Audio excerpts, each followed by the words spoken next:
Super star Mahesh Babu Trivikram డైరెక్షన్లో వచ్చిన గుంటూరు కారం జనవరిలో విడుదలైన సంగతి తెలిసిందే. ఆ పైన ప్రాణ స్నేహితుడు పవన్ ఎన్నికల హడావిడిలో ఆయన భాగమైనట్లు తెలుస్తుంది.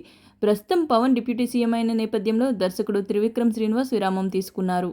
తాజాగా త్రివిక్రమ్ తన కుటుంబ సమేతంగా తిరుమలకు వచ్చారు. ఆయన భార్య సౌజన్య, వారి కుమారులు రిషి, నీరజ్ వెంకటేశ్వర స్వామిని దర్శనం చేసుకున్నారు. ఇందుకు సంబంధించిన ఫోటోలు, వీడియోలు సోషల్ మీడియాలో వైరల్ అయ్యాయి. దర్శనం అనంతరం త్రివిక్రమ్ శ్రీనివాస్ మీడియాతో మాట్లాడారు. ఈ సందర్భంగా ఆయన ఫ్యామిలీ చూడముచ్చటగా ఉందని చూసిన వారంతా అనుకున్నారు. ఎప్పుడూ ఫ్యామిలీతో బయట ఎక్కడా కనిపించని త్రివిక్రమ్ తాజాగా వెంకన్న దర్శనార్థం వచ్చారు. ఈ సందర్భంగా ఆయన కుమారులు ఎంత ఎదిగిపోయారో చూసి చాలామంది ఆశ్చర్యపోయారు. ఇద్దరు కుమారులు హీరోల్లా ఉన్నారని, త్వరలో వారు కూడా సినీ అరంగేట్రం చేసినా ఆశ్చర్యపోనక్కర్లేదని టాక్ నడుస్తోంది. అయితే త్రివిక్రమ్ శ్రీనివాస్ పెద్ద కుమారుడు రిషి మాత్రం వాళ్ళ నాన్న పోలికలతో అచ్చం హీరో మెటీరియల్లా ఉన్నారంటూ నెటిజన్స్ కామెంట్లు చేస్తున్నారు. ఈ నేపథ్యంలో త్రివిక్రమ్ శ్రీనివాస్ భార్య సౌజన్య, కొడుకు రిషి, నీరజ్లతో కలిపి ఉన్న కొన్ని ఫోటోలు సోషల్ మీడియాలో వైరల్గా మారాయి. ఆ బ్యూటిఫుల్ ఫొటోస్ని ఈ వీడియోలో మీరు కూడా చూసేయండి. నా వీడియో కనుక మీకు నచ్చినట్లయితే లైక్ చేసి, షేర్ చేసి, ఇలాంటి మరిన్ని వీడియో కోసం నా ఛానల్ని సబ్స్క్రైబ్ చేసుకోండి. Thanks for watching.